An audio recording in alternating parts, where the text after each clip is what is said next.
Hello everyone. तो कैसे हैं आप सब? आई होप आप सब बढ़िया होंगे, मस्त होंगे और मेहनत कर रहे होंगे पूरी तरीके से, हैं?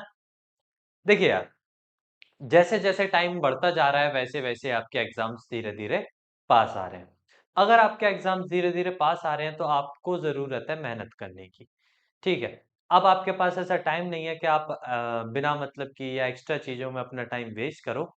ठीक है, तो कोशिश करनी है इस बार, क्या, कि इस बार बहुत अच्छे मार्क्स लाए जाए, खूब मेहनत करनी है, खूब अच्छे से पढ़ना है। ठीक है, बहुत अच्छे से पढ़कर एक अच्छा स्कोर कह सकते हो, या कह सकते हो कि एक, हाँ, एक पॉइंट, एक मुकाम हासिल करना है। देखो, जिंदगी में ना कभी भी एक मुकाम हासिल करना बहुत जरूरी है। किसी भी चीज की वैल्यू आपकी, या किसी भी चीज की वैल्यू जब ही है जब आप एक मुकाम को हासिल करो। जैसे स्वामी विवेकानंद है, स्वामी विवेकानंद जी की एक किताब है। ठीक है, उस किताब की पहली ही लाइन या पहले ही पेज पर लिखा हुआ है कि अगर आप कुछ करना चाहते हो तो जिंदगी में ना एक चक्रव्यूह से आगे निकलो। उस चक्रव्यूह में मत अटको जिसमें पूरी दुनिया अटकी हुई है। चक्रव्यूह को छोड़ो, उसको भेदना सीखो, तभी अभिमन्यु कहला पाओगे, तब चक्रव्यूह भेद पाओगे। ठीक है। ये मत देखो कि हमारे सामने कौन है, हमारे सामने कितना बड़ा लक्ष्य है, क्या है। उसको चुनौती पूर्वक, ठीक है, उसको कहो, उसको बोलो कि भैया तू होगा, किसी के लिए बहुत बड़ा के लक्ष्य है, तू बहुत बड़ा कुछ है, हमारे लिए तू चुटकी भर का है। ठीक है, चुटकी बजाते ही खत्म कर देंगे। तो किसी भी लक्ष्य को हासिल करने के लिए ना, उस मतलब उस चक्रव्यूह को भेदो, उस मुकाम पे पहुंचो जहां पूरी दुनिया में कोई ना जा सके। वो अपना मुकाम बनाओ, वो एक अपनी ऐसी पहचान बनाओ जो पूरी दुनिया तुम्हें देख के कहे कि हाँ, ये एक है। ये नहीं, ये तो लाखों है, ये तो करोड़ों है, ये एक है। तो ये सोच रखते थे स्वामी विवेकानंद जी, और इसी सोच को रखो, तभी लाइफ में उनके जैसा या उनसे ऊपर तो खैर कहाँ जा पाएंगे, लेकिन उनके थोड़े बहुत भी अगर बन गए ना, तो जिंदगी में इतने सफल हो जाओगे कि जिंदगी बहुत बहुत बहुत अच्छी लगने लगेगी। तो उनके आदर्शों को फॉलो करो। ये इंस्टाग्राम पे या यूट्यूब पे जो ये चीजें आप फॉलो करते हो, इन सब चीजों को छोड़ो। ठीक है, ऐसी चीजें फॉलो करो जो आपकी लाइफ चेंजिंग है, उन चीजों के पीछे जाओ। तो इस बात को ध्यान रखते हुए तो चलें आज की क्लास को शुरू करते हैं। फिर से आपका स्वागत है एक बार हमारे YouTube चैनल मेंटोर जी पर। हम आपके लिए फिर से लेकर आ गए एक और नई क्लास, और देखते हैं जरा आज की क्लास में हम क्या लेकर आए हैं आपके साथ। वही ताजा मसालों के साथ, वही घोटा लगाकर आपको आज पढ़ाने जा रहे हैं chapter number 12, surface area and volumes. तो चलो चैप्टर नंबर 12 स्टार्ट करते हैं और देखते हैं चैप्टर नंबर 12 में क्या क्या चीजें हैं। तो हम स्टार्ट करने जा रहे हैं चैप्टर नंबर 12, जिसका नाम है surface area, surface area and volumes. अब देखो, आप सभी को पता होगा, जो ये chapter surface area and volumes है, एक्चुअल में आपने पहले भी पढ़ रखा है, क्लास 9th में भी था। ठीक है, कुछ हिस्से कुछ बातें इसकी क्लास 9th में भी थी, सारे फॉर्मूले आप सबने पढ़ रखे होंगे। लेकिन जो एक प्रॉब्लम रह जाती है ना, मेन प्रॉब्लम, वो रह जाती है कॉन्सेप्ट की। अब किसी को कॉन्सेप्ट पता ही नहीं है। भैया कुछ भी उठा के देख लो, कुछ भी उठा के पढ़ लो, किसी को कॉन्सेप्ट की कोई जानकारी नहीं है। आपसे पूछ लूं वॉल्यूम क्या होता है भैया, किसी फिगर का, कोई भी फिगर देके आपको पूछ लूं, तो मुंह पे एक ही जुबान आएगा, रटा हुआ। भैया जी वॉल्यूम होता है, जैसे मान लो सपोज मैं क्यूब का या क्यूबॉइड का पूछ लूं तो रटा हुआ जवाब आएगा, वॉल्यूम होता है क्यूब का साइड क्यूब। अब मैं पूछ लूं क्यों होता है भाई,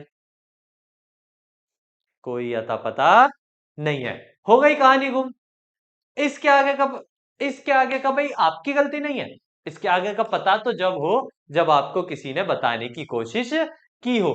आज तक किसी ने बताया ही नहीं कि भैया होता क्या है। तो होता कैसे है, क्यों होता है, इसकी जानकारी, इसके जवाब को आज आपको दिया जाएगा इस क्लास में।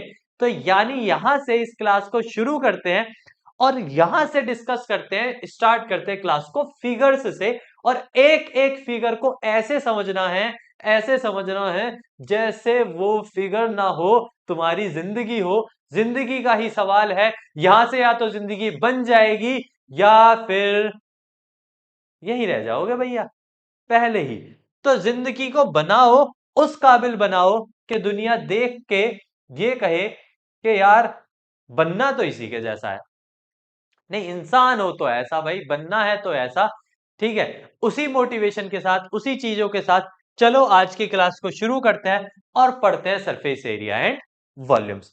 अब सरफेस एरिया एंड वॉल्यूम्स जो स्टार्ट होता है, सबसे पहला जो सरफेस एरिया एंड वॉल्यूम्स जो है वो स्टार्ट होता है जिस शेप से, उस शेप को हम बोलते हैं क्यूबॉइड। क्या बोलते हैं हम? क्यूबॉइड। 2D फिगर्स की मैं बात नहीं कर रहा हूं, खैर स्टार्ट तो 2D फिगर्स से होता है, लेकिन 3D फिगर्स में, 3D फिगर्स में जो पहली फिगर आपकी आती है, जहां से आपकी ये चीजें स्टार्ट होती हैं, जहां से आपकी चैप्टर या आपकी बातें स्टार्ट होती हैं, उस फिगर को कहा जाता है क्यूबॉइड। अगर क्यूबॉइड के बारे में मैं आपसे कहूं, जरा एक बार क्यूबॉइड को देख लेते हैं कि क्यूबॉइड होता कैसे है। हाँ, 3D शेप्स में इतना ही दे रखा है तो क्यूबॉइड नहीं दिया है क्या? अपने पास से बनाना पड़ेगा। देखते हैं भैया। हाँ, इससे ज्यादा तो दिए नहीं है, 2D में तो बहुत सारे दे रखे हैं। क्यूबॉइड तो इसमें भी नहीं है, चलो कोई बात नहीं, इसी को बना लेंगे। किस शेप का बनाएंगे? चलो रेडी बना लेते हैं, चलो कोई दिक्कत नहीं है।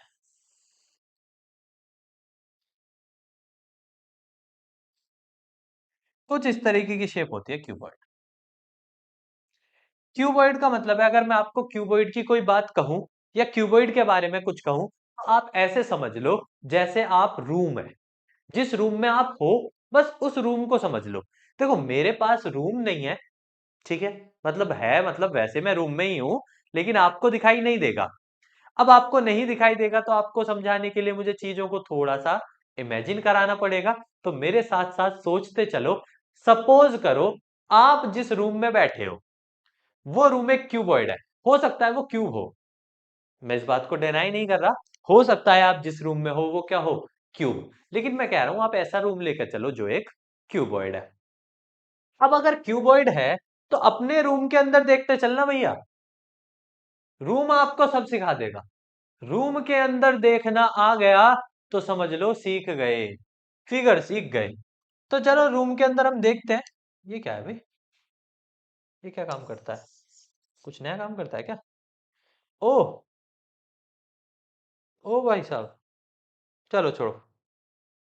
हाँ, तो हम बात कर रहे थे, कौन से कलर से करेंगे? चलो नहीं, इससे नहीं, एक जैसे हो जाएंगे। हाँ, इससे करेंगे चलो। तो अगर हम बात कर रहे थे तो मैं कह रहा था अगर आपको क्यूबॉइड समझना है तो अपने रूम को साथ में लेकर चलना। अब आप क्या करो, मैं मान लेता हूं मेरा रूम ये है, आप अपने रूम में देखो, जहां भी आप बैठ के पढ़ रहे हो, जहां भी लाइब्रेरी में, रूम में, जिस भी जगह आप बैठ के पढ़ रहे हो, उस जगह अगर वो बंद रूम है तो उसको ध्यान से देखो। अब उसको ध्यान से देखने के लिए उसका एक कोना लो, कोने पर नजर रखो। अब आप किसी भी कमरे के कोने को देख लो, उस कोने से 3 लाइन जा रही होंगी। उस कोने से कितनी लाइन जा रही होंगी? 3। जैसे मैं सपोज करो, मैं आपको बताता हूं, रूम का ये पॉइंट है, तो अगर ये पॉइंट किसी रूम का है, आपको पता है रूम में ये जो होगी वो उसकी हाइट होगी, एक करके जा रही होगी ऐसे लाइन, और एक ऐसे लाइन जा रही होगी। अगर आप इस वाले कोने को देखोगे तो, यानी अपने लेफ्ट हैंड वाले को, ऐसे खड़े होके, और ऐसे खड़े होके देखोगे तो राइट हैंड, ठीक है, यानी मेरी डायरेक्शन में खड़े होकर देखोगे तो जो लेफ्ट हैंड वाला है उसमें आपको 3 लाइन दिखाई देंगी, एक हाइट दिखाई देगी, एक ऐसे करके एक लाइन दिखाई देगी, और एक लाइन इधर से ऐसे दिखाई देगी। यानी एक ही पॉइंट से, क्यूबॉइड के अंदर एक ही पॉइंट से कितनी लाइनें जाती हैं? 3। कोई भी एक पॉइंट उठा लो कमरे का, हर एक पॉइंट से टोटल कितनी लाइन जाती दिखाई देंगी आपको? 3। जैसे मैंने अपने कमरे का ये वाला पॉइंट उठाया तो मुझे जो 3 लाइन जाती हुई दिखाई दे रही हैं, एक तो ये दिखाई दे रही है भैया, ठीक है जी। अब एक ये दिखाई दे रही है तो इस पॉइंट से मुझे एक ये भी दिखाई दे रही है, और इसी सेम पॉइंट से मुझे एक ये भी दिखाई दे रही है। तो यानी मुझे एक पॉइंट से कितनी लाइन दिखाई दे रही है? 3। अब ये तीनों सेम तो हो नहीं सकती, हो भी सकती है लेकिन छोटी बड़ी मान लेते हैं। भैया तीनों सेम नहीं है, छोटी बड़ी है। छोटी बड़ी है तो आप इस वाले हिस्से को बोलते हो एल, लेंथ। क्या बोलते हो इस वाले हिस्से को? लेंथ। तो यानी मैंने जो अभी अभी आपको बताया, तो कमरे में इस पॉइंट से लेके ऐसे जो लाइन जा रही है ना, जो ऐसे करके लाइन जा रही है, उसको आप क्या बोलोगे? लेंथ। फिर उसी पॉइंट से जो ऐसे करके लाइन जा रही है, इधर को जा रही है, उसको आप बोलोगे ब्रेथ। तो मैंने क्या कर लिया, इस पॉइंट से जो ऐसे करके इधर को लाइन जा रही है, इसको क्या कह दिया? ब्रेथ। और जो ऐसे नीचे करके लाइन आ रही है, इसको क्या बोल दिया? हाइट। क्या बोल दिया इसको? हाइट। तो यानी अगर मैं इस फिगर की बात करूं, तो इस फिगर में टोटल 3 चीजें हैं, यानी 3 डिफरेंट चीजें हैं। एक लेंथ है, एक ब्रेथ है और एक हाइट है। अब क्यूबॉइड के फॉर्मूले बने हुए हैं, वॉल्यूम ऑफ क्यूबॉइड। अगर बात करें वॉल्यूम ऑफ क्यूबॉइड की, तो वॉल्यूम ऑफ क्यूबॉइड आधे से ज्यादा लोगों को फॉर्मूला शायद पता भी हो। वॉल्यूम ऑफ क्यूबॉइड का फॉर्मूला होता है length into breadth into height, यानी तीनों चीजों की आपस में मल्टीप्लाई कर दो, वही होता है volume of cuboid. Volume of cuboid में एल को लेंथ कहते हैं, बी को ब्रेथ कहते हैं और एच को हाइट। तो फॉर्मूला मेरे हिसाब से ऑलमोस्ट सब लोगों को याद होगा, लेकिन ये नहीं पता हुआ कैसे। समझो तो अब फिगर को जरा, याद रखना कोई भी फिगर है, कोई भी फिगर है, उसकी 3 साइड है, एक साइड है, 2 साइड है, जितनी भी साइड है, सबकी आपस में मल्टीप्लाई कर लो। सबके आपस में क्या कर लो? मल्टीप्लाई। हमेशा जब उनकी टोटल साइड्स की मल्टीप्लाई हो जाती है, तब कहा जाता है कि उसने क्या क्रिएट किया? वॉल्यूम। तो यानी वॉल्यूम क्रिएट होता है जब हम उसकी सारी साइड्स की क्या कर लेते हैं? मल्टीप्लाई। तो आप सारी साइड्स की मल्टीप्लाई कर लो, आपको वॉल्यूम मिल जाएगा। तो ये बात रही वॉल्यूम ऑफ क्यूबॉइड की। अब वॉल्यूम ऑफ क्यूबॉइड के बाद आता है कर्व्ड सरफेस एरिया या टोटल सरफेस एरिया। तो आप कोई सा भी निकाल सकते हैं, चाहे टोटल सरफेस एरिया निकाल लो, चाहे कर्व्ड सरफेस एरिया निकाल लो। सपोज करो मैं पहले निकालता हूं, मैं पहले निकालना चाहता हूं,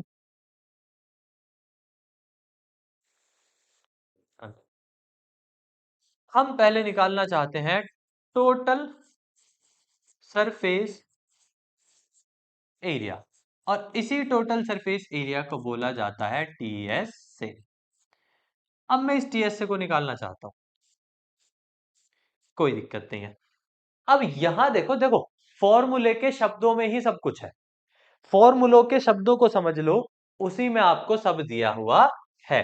कह रहा है टोटल सरफेस एरिया, यानी मुझे एरिया चाहिए उसके सारे सरफेसों का, सारे सरफेसों का। यहां वॉल्यूम और एरिया में क्या फर्क होता है, यही समझ लो। कोई गिलास है, वो गिलास पानी से भरा हुआ है, तो जो पानी जिस जगह पर है ना गिलास के अंदर, वो वॉल्यूम है, क्योंकि कैपेसिटी है वो। वॉल्यूम क्या होती है? किसी भी चीज की कैपेसिटी। तो वो उसकी अगर कैपेसिटी है, तो कैपेसिटी ही वॉल्यूम कहलाती है। लेकिन मैं उस गिलास के पानी को खाली कर दूं, पानी को पी लूं, पानी को पी लूंगा तो क्या बीच में एयर रह जाएगी? गिलास में बीच में तो कुछ नहीं रह जाएगा, खाली क्या रह जाएगी? एयर। इसका मतलब हुआ कि सिर्फ गिलास का सरफेस बचा, बाकी उसके बीच में क्या है? एयर। तो जो गिलास का सरफेस बचा, उससे हम सरफेस कहते हैं। यानी सरफेस कभी भी गिलास के बीच में नहीं हो सकता, बीच में तो कोई ना कोई चीज होगी, ऑब्जेक्ट होगा या कोई ना कोई वो होगी, और उसे वॉल्यूम कहा जाता है। यानी कोई फिगर के अंदर जो आ सकता है, जितनी चीज आ सकती है, वो वॉल्यूम। और वो फिगर किस चीज से बनी है, कैसे बनी है, वो सरफेस। अगर इतनी बातें क्लियर नहीं हुई हैं, तो भी कोई दिक्कत नहीं है, जरा यहाँ आओ इस फिगर में आओ। अब मैं अगर इस फिगर की बात करूं और आप अपने रूम की बात करो, तो रूम के अंदर आपको कुछ चीजें ऐसी स्पेसिफिक दिखाई देंगी। ठीक है, इसको हटा लेते हैं, इसका फिलहाल थोड़ा इतना कोई काम नहीं है, तो इसको हटा देते हैं। हाँ, तो रूम के अंदर आपको स्पेसिफिक कुछ ऐसी चीजें दिखाई देंगी, जैसे आप रूम में बैठे हो, तो क्या क्या दिख रहा है आपको? अगर चारों तरफ देखो, तो आपको टोटल 6 सरफेस दिखाई देंगे। कैसे? एक आपको दिखाई देगी छत, भाई जिस कमरे में बैठे हो उस कमरे की छत होगी। अगर उस कमरे की छत है तो उस कमरे की कोई ना कोई जमीन भी होगी, बेस भी होगा, और उस कमरे में चार दीवार भी होंगी। तो चार दीवार और छत और बेस, इसको आप कहते हो सरफेस। इसको आप क्या कहते हो? सरफेस। ये जो मेरा हिस्सा, ऊपर का हिस्सा दिखाई दे रहा है ना, जैसे मैं अपने चेहरे की बात करूं, हाँ ठीक है, हैंडसम नहीं हूं मैं, मुझे पता है? चल, अगर मैं अपने हाथ की बात करूं, चलो ये हाथ है, तो अगर मैं कहूं कि क्या ये रूम के अंदर सरफेस है? नहीं। रूम के अंदर सरफेस वो है जिसने रूम को बनाया।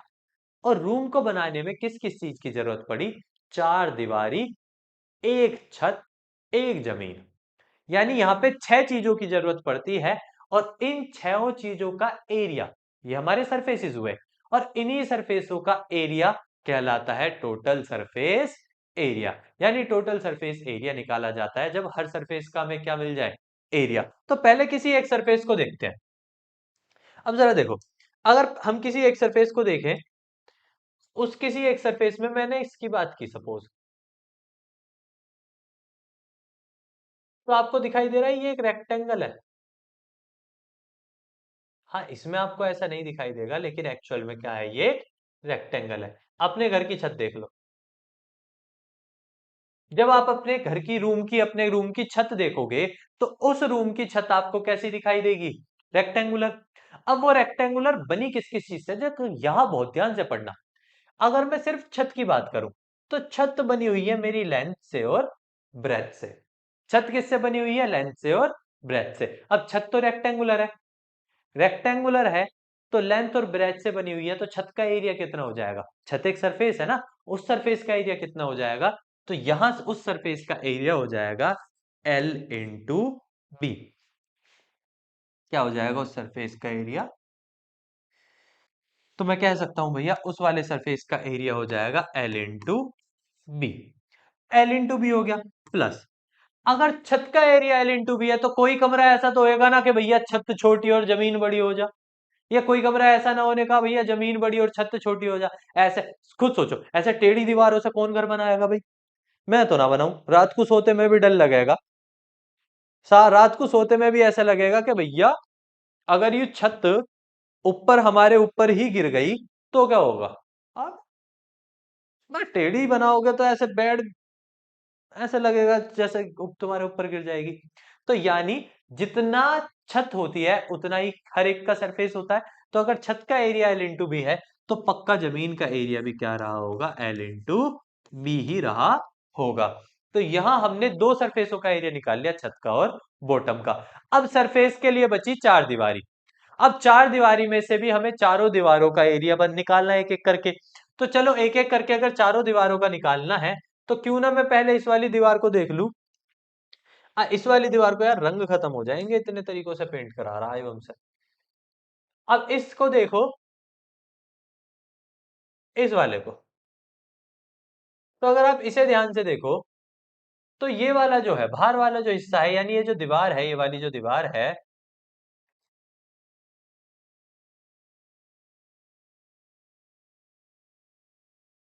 चलो इसे फिल करके देखते हैं, अगर आपको समझा पाऊं तो। मैं जरा देखता हूं इसे फिल करके।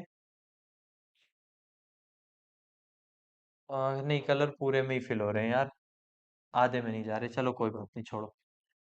अगर मैं इसे समझा पाऊं, तो ये बाहर वाला जो हिस्सा है, सिर्फ यानी एक दीवार देखो, जैसे ये एक दीवार है, तो ये दीवार किस किस से बनी है? एक लेंथ से बनी है और एक हाइट से बनी है। अब इस बाहर वाली दीवार में देखो, ब्रेथ का तो कोई काम नहीं है, ब्रेथ तो दूर है उससे।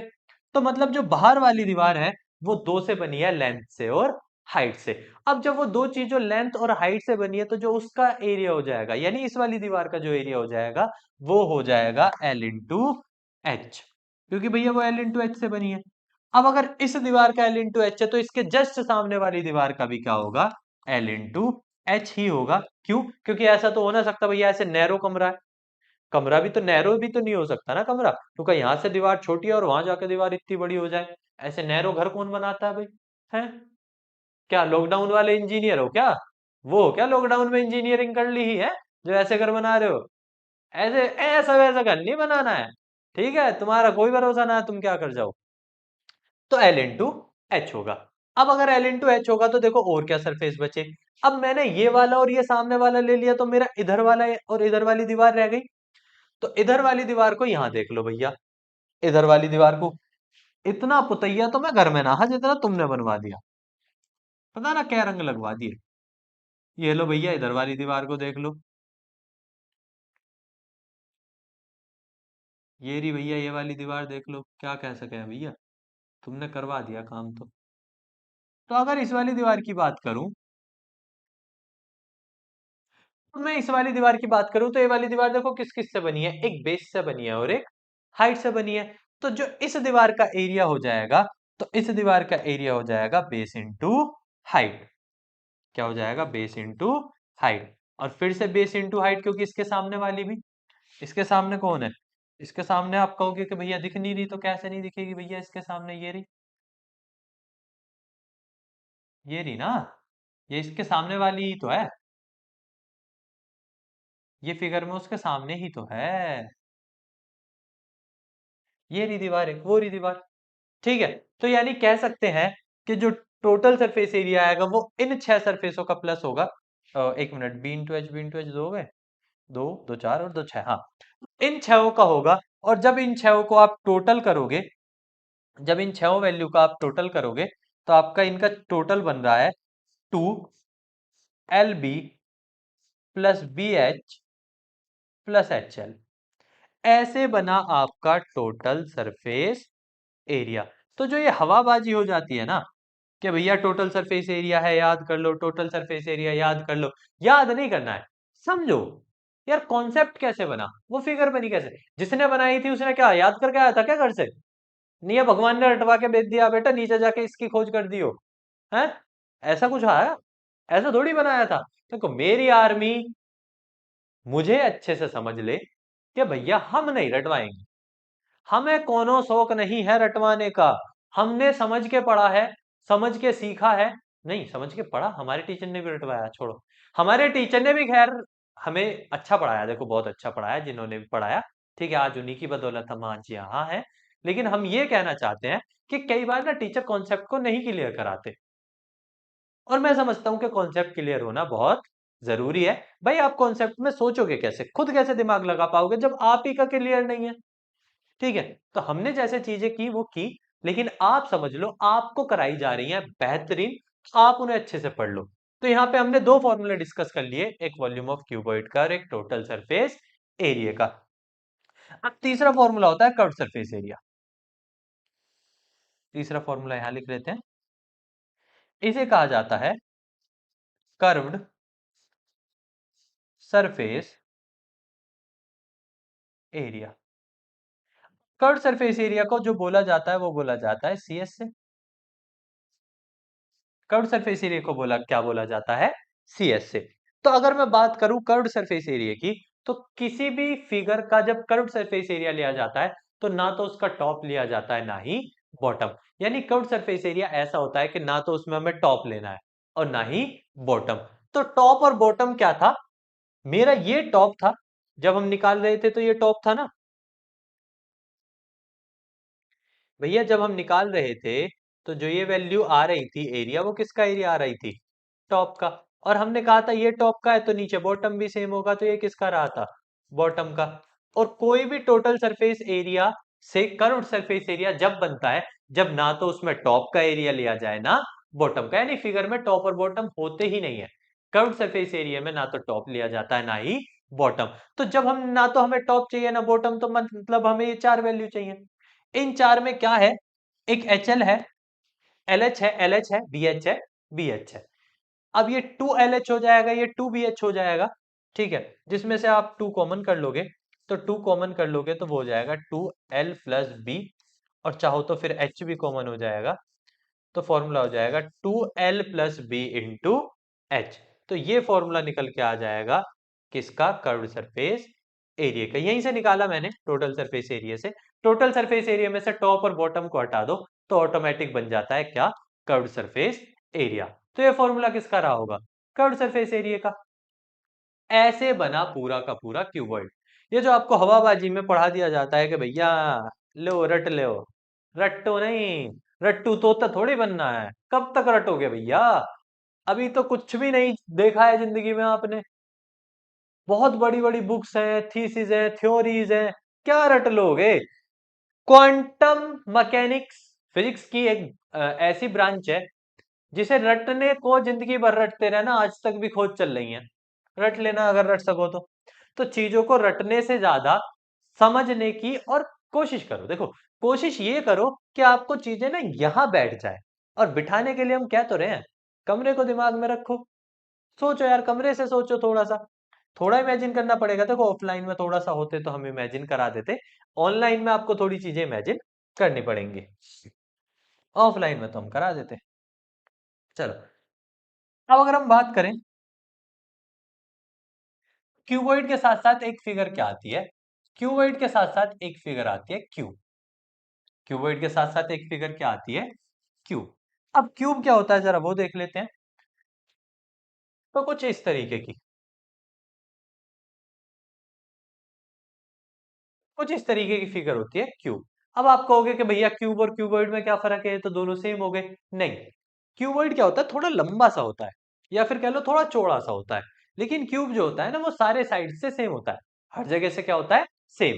यानी अगर ये हर जगह से सेम होता है, अगर ये हर जगह से सेम होता है, तो मतलब इसकी लेंथ, ब्रेथ, हाइट तीनों इक्वल होती हैं। और लेंथ, ब्रेथ, हाइट तीनों इक्वल होती हैं, तो हम इस केस में क्या करते हैं, क्योंकि हमें पता है लेंथ ब्रेथ के बराबर है, ब्रेथ हाइट के बराबर है, तो हम उन सबको क्या मान लेते हैं? ए। हम कह देते हैं भैया इसकी लेंथ भी ए है, इसकी ब्रेथ भी ए है, और इसकी हाइट भी ए है। इसकी हाइट भी क्या है? ए। तो हम मान लेते हैं कि भैया इसकी लेंथ भी ए, ब्रेथ भी ए, और हाइट भी ए। अभी अभी हम आपको पढ़ाए हैं, कभी भी आपको वॉल्यूम ऑफ क्यूब बनाना है, यानी किसी भी चीज का वॉल्यूम बनाना है, तो किसी भी चीज का वॉल्यूम बनाने के लिए आप क्या करो, उसकी सारी साइड्स की मल्टीप्लाई कर लो।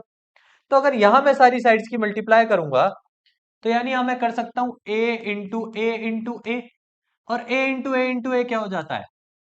ए क्यूब। इसी को कहते हैं volume of cube. Volume of cube क्या होता है? ए क्यूब। तो वॉल्यूम ऑफ क्यूब क्या होता है? ए क्यूब। चलो भाई, इसका टोटल सरफेस एरिया भी देख लेते हैं, सारी बात कर ही रहे हैं तो। Total surface area. तो टोटल सरफेस एरिया क्या होता है? सारे सरफेसों का सम। अब यहां तो देखो, सारे के सारे सरफेस, चाहे आप कोई सा भी उठा लो, चाहे आप इस वाले को उठा लो, इसकी लेंथ भी ए है, ब्रेथ भी ए है, तो ए स्क्वायर बनेगा। चाहे इस वाले को उठा लो, चाहे इस वाले को उठा लो, आगे वाले को। अगर आप इस आगे वाले को भी उठाते हो, चलो मान लो सपोज आपने ये उठाया, तो इसकी लेंथ ए है, ब्रेथ ए है, तो ये भी ए स्क्वायर बनेगा। कहने का मतलब है भैया, जब उसमें सारी ही साइड ए है, तो हर सरफेस का एरिया क्या बनेगा? ए स्क्वायर। और टोटल सरफेस कितने हैं? 6। चार दीवार, छत, जमीन, टोटल 6 है। तो जब आपको पता है टोटल सरफेस उसमें 6 है, तो टोटल सरफेस हर एक का ए स्क्वायर है, तो टोटल सरफेस एरिया खुद ब खुद क्या हो जाएगा? टोटल सरफेस एरिया खुद ब खुद हो जाएगा 6a स्क्वायर। क्या हो जाएगा? 6a square. अब बात करो, करें, करो क्या करेंगे हम? कर्व्ड सरफेस एरिया की। Curved surface area, curved surface area है जिसे हम सीएस से कहते हैं। तो कर्व्ड सरफेस एरिया क्या होता है? भाई आपको पता है कर्व्ड सरफेस एरिया में ना तो हमें टॉप लेना, और ना ही हमें बॉटम। तो जब हमें किसी चीज का टॉप नहीं लेना, किसी चीज का बॉटम नहीं लेना, तो हम कह सकते हैं भैया कर्व्ड सरफेस एरिया में से दो चीज तो खत्म ही हो गई। तो बची कौन? चार दीवार। हर एक का ए स्क्वायर होता है, तो चार दीवारों का टोटल कर्व्ड सरफेस एरिया हो जाएगा 4a स्क्वायर। जब हर दीवार का ए स्क्वायर है, तो चार दीवारों का हो जाएगा 4a स्क्वायर। ऐसे बने क्यूब और क्यूबॉइड। ये हवा में नहीं बन गए भैया, ठीक है? ये हवा में नहीं बन गए, एक एक सरफेस को बनाया गया, देखा गया, समझा गया, ऐसे एक एक फॉर्मूले को बनाया गया। और इसी तरीके से आपको फॉर्मूले को समझना है, रटना नहीं है, रट्टा नहीं मारना है, फॉर्मूले को समझना है। तो अगर इतनी बातें आपकी क्लियर हैं, तो देखो, आज मैं आपको पहली बार देने जा रहा हूं क्यूआर कोड, क्योंकि देखो आपको ये इसकी जरूरत पड़ेगी। ये आपको बिल्कुल ऐसे ही होना चाहिए जैसे मैंने बनाया है। 3-4 कलर के पेन लेके रखा करो, ठीक है? रेड और ग्रीन वगैरह नहीं, मतलब रेड और ग्रीन को छोड़ के 3-4 कलर के पेन रखा करो, उनसे बनाया करो। ये क्यूआर कोड है, इसे स्कैन कर लो। इसे आप गूगल पे एक लेंस आता है, आपको स्कैन का एक ऑप्शन आता है, उस पे स्कैन कर लो। स्कैन करके आपको ये पेज जो है, जो जैसे मैंने लिखा है एक्यूरेट, आपको ऐसे ही मिल जाएगा। उसे वहां से सेव इमेज कर लेना, या डाउनलोड इमेज का ऑप्शन आ रहा होगा, वो वहां से आपकी डाउनलोड हो जाएगी। तो इसे स्कैन कर लो आप 2 मिनट में, ठीक है? मेरे हिसाब से इतना टाइम बहुत है। बाकी जो स्कैन नहीं हुआ है जिनका, वो वीडियो को पॉज करके स्कैन कर लेना। तो यानी हम कह सकते हैं, ठीक है, कि कैसे फिगर बनी, तो ऐसे बनी। तो आज की लेक्चर में, आज की क्लास में हमने इन फिगर की धज्जियां उड़ाई, इन फिगर को ऐसे पढ़ा जैसे ये कुछ भी नहीं है। बाकी फिगर्स हम डिस्कस करेंगे, एक एक फिगर को उठाएंगे, हर एक को डीपली पढ़ेंगे, हर एक को एनालाइज करेंगे कि क्या कैसे कब बनी। तो बाकी की जब फिगर्स की हम बात करेंगे, तो बाकी की फिगर्स हम अगली क्लास में पढ़ाएंगे। तब तक के लिए आप अपना ध्यान रखिएगा, मस्त रहिएगा और ऐसे ही पढ़ते रहिएगा, कॉन्सेप्ट को पूरा सीखते रहिएगा हमारे साथ, ठीक है? तब तक के लिए, नेक्स्ट क्लास तक के लिए